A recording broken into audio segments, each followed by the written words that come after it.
मेरी शादी एक नामर्द से हो गई।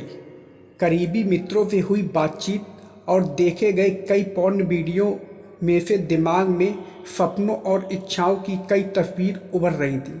सिर झुकाए हाथ में दूध का गिलास लिए मैं बेडरूम में घुसी। अब तक सब कुछ वैसा ही था जैसा मैंने सोचा था, लेकिन मुझे बिल्कुल भी आभास नहीं था कि मुझे कुछ ही देर में ज़ोरदार झटका लगने वाला है। सपनों के मुताबिक जब मैं कमरे में आती हूँ तो मेरा पति मुझे कसकर गले लगाता है, चुम्बनों की बौछार कर देता है और सारी रात मुझे प्यार करता रहता है। लेकिन वास्तविकता में जब मैं कमरे में घुसी उससे पहले ही वो सो चुका था।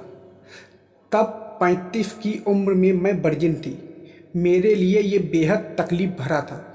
ऐसा लगा कि मेरे पूरे अस्तित्व को मेरे पति ने नकार दिया हो। कॉलेज के दिनों में ही नहीं, ऑफिस में भी मैंने कई लड़कों और लड़कियों के बीच गहरी दोस्ती देखी थी। वो अपने पार्टनर के कंधों पर अपना सिर टिकाए होते, हाथ पकड़े घूमा करते थे। तब मैं सोचती थी कि काश मेरे साथ भी कोई होता। मुझे अपनी ज़िंदगी में ऐसी ही किसी साथी की तमन्ना नहीं करनी चाहिए थी। मेरा एक बड़ा परिवार था, 4 भाई, 1 बहन और वृद्ध माता पिता। इसके बावजूद मुझे हमेशा अकेलापन महसूस होता था। मेरे सभी भाई बहन शादीशुदा थे और उनका अपना परिवार था। कभी कभी मुझे लगता कि क्या वो मेरी परवाह भी करते हैं कि मेरी उम्र बढ़ रही है और मैं अभी तक अकेली हूँ। मेरे दिल में भी प्यार की इच्छाएं थीं, लेकिन यह तन्हाइयों से घिरा हुआ था। कभी कभी मुझे लगता कि यह केवल इसलिए है क्योंकि मैं मोटी हूँ। क्या मर्द मोटी लड़कियों को नापसंद करते हैं? क्या मेरी वजन के वजह से मेरा परिवार मेरे लिए जीवन साथी नहीं ढूंढ पा रहा है? क्या मैं हमेशा अकेली ही रहूँगी? ये सवाल हमेशा ही मेरे मन में घूमते रहते। आखिरकार जब मैं 35 साल की हुई तो किसी तरह एक 40 वर्षीय आदमी मुझसे शादी करने के लिए सामने आया। उससे मिलने के दौरान मैंने उन्हें अपनी भावनाओं के विषय में बताया, लेकिन उन्होंने कभी इस पर ध्यान नहीं दिया और ना ही इसका कोई जवाब दिया। वो थोड़े परेशान दिखे। वो नीचे की ओर देखते हुए चुपचाप बैठ गए और केवल अपना सिर हिलाते रहे। मैंने सोचा कि आजकल महिलाओं से ज़्यादा पुरुष शर्मीले होते हैं और मेरे होने वाले पति भी कोई अपवाद नहीं है। शायद इसलिए उन्होंने कोई जवाब नहीं दिया, लेकिन शादी की रात हुई उस चीज़ ने मुझे उलझन में डाल दिया। मुझे नहीं पता कि उसने ऐसा क्यों किया। जब अगली सुबह मैंने उनसे पूछा तो उन्होंने कहा कि वो ठीक नहीं थे, लेकिन आगे भी कुछ नहीं बदला। हमारी दूसरी, तीसरी और कई रातें ऐसी ही बीतीं। मैंने जब अपनी सास को यह बताया तो उन्होंने भी मेरे पति का बचाव किया। उन्होंने कहा, यह शर्मीला है, उसे बचपन से ही लड़कियों से बात करने में झिझक रही है। उसने लड़कों के स्कूल में पढ़ाई की है। उसकी ना तो कोई बहन है और ना ही कोई महिला मित्र। हालांकि इस बात से मुझे अस्थायी राहत तो मिली, लेकिन मैं इस विषय में सोचना बंद नहीं कर सकी। मेरी सारी उम्मीदें, सपने और इच्छाएं दिन ब दिन टूट रही थी। मेरी बेचैनी का एकमात्र कारण सेक्स नहीं था। वो शायद ही मुझसे बात करते थे। मुझे लगता कि हमेशा मेरी उपेक्षा हो रही है। वो मुझसे दूर भागते। छूना पकड़ना तो दूर की बात थी। अगर कोई औरत अपने पहने हुए कपड़े भी ठीक करती है तो मर्द उसे ऐसा करते हुए देखने की कोशिश करता है। लेकिन अगर मैं कभी रात को पूरी तरह से अपने कपड़े उतार भी देती तो भी मेरे पति उदासीन बने रहते। क्या मेरा वजन उनके इस व्यवहार का कारण है? क्या उन्होंने मुझसे किसी दबाव में शादी की है? मुझे नहीं मालूम था कि ये सब बातें किससे शेयर करूं।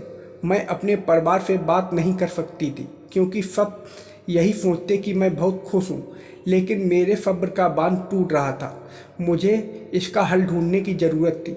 आमतौर पर छुट्टियों वाले दिन भी वो घर पर नहीं रहते थे। वो या तो अपने किसी मित्र के घर जाते या अपने माता पिता को बाहर ले जाते थे।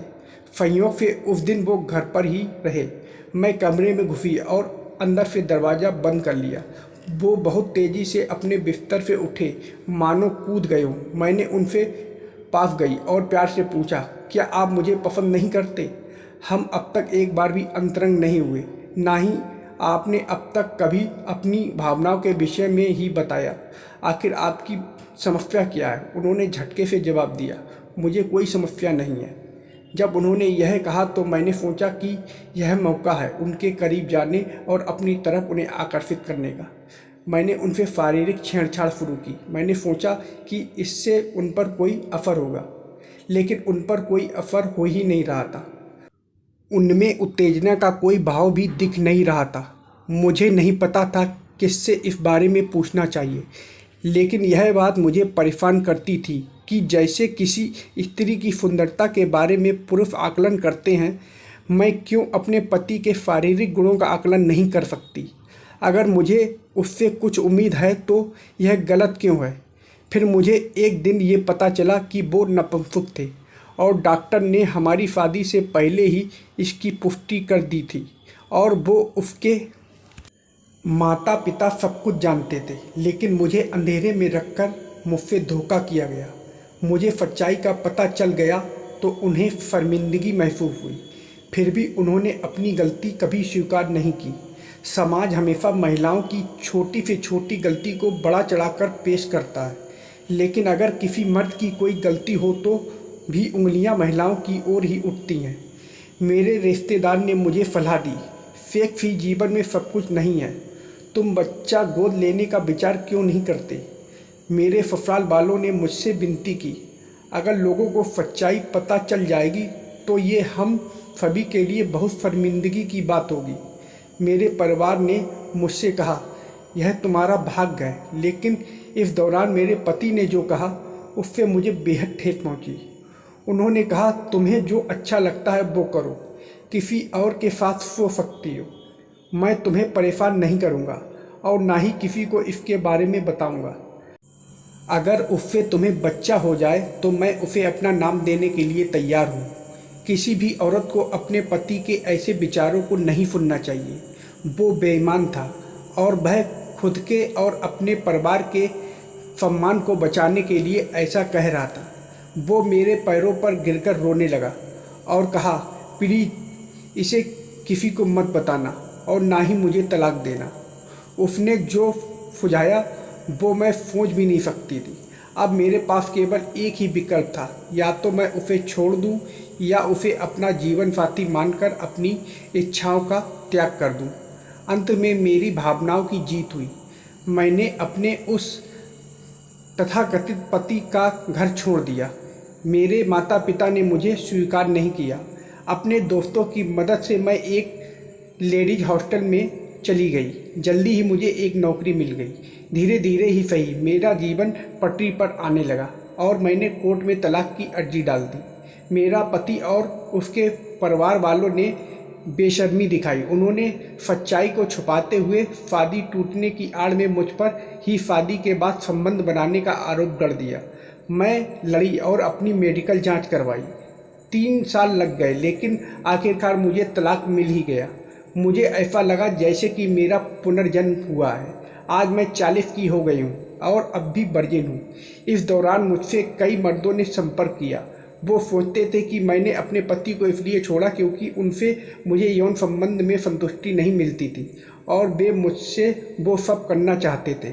यह मेरे बारे में गलत और बकवास बातें थी। मैं ऐसे मर्दों से दूर रहने की कोशिश करती। इनमें से कोई मुझसे शादी या समर्पित रिश्ता कायम नहीं करना चाहता था। मैं अपनी इच्छाओं, सपनों और भावनाओं को केवल उनके साथ शेयर करना चाहती हूँ जो मर्द मुझसे प्यार करे, मेरी परवाह करे, मेरी भावनाओं को समझे और जीवन भर मेरे साथ रहना चाहे। मैं उस मर्द का इंतजार कर रही हूँ। तब तक मैं अपने दोस्तों से उनके सेक्सुअल लाइफ के बारे में बातें करके ही खुश हूँ और जब भी मेरे दिमाग में सेक्स की बात आती है तो इसके लिए वेबसाइट मेरे सबसे अच्छे दोस्त हैं। वैसे लोगों की कमी नहीं है जो उससे मुझे आंकते हैं। मैं मानती हूँ कि ऐसे लोग समझते हैं कि महिलाएं बेजान वस्तु हैं, जबकि महिलाओं में भी बहुत ही संवेदनाएं होती हैं।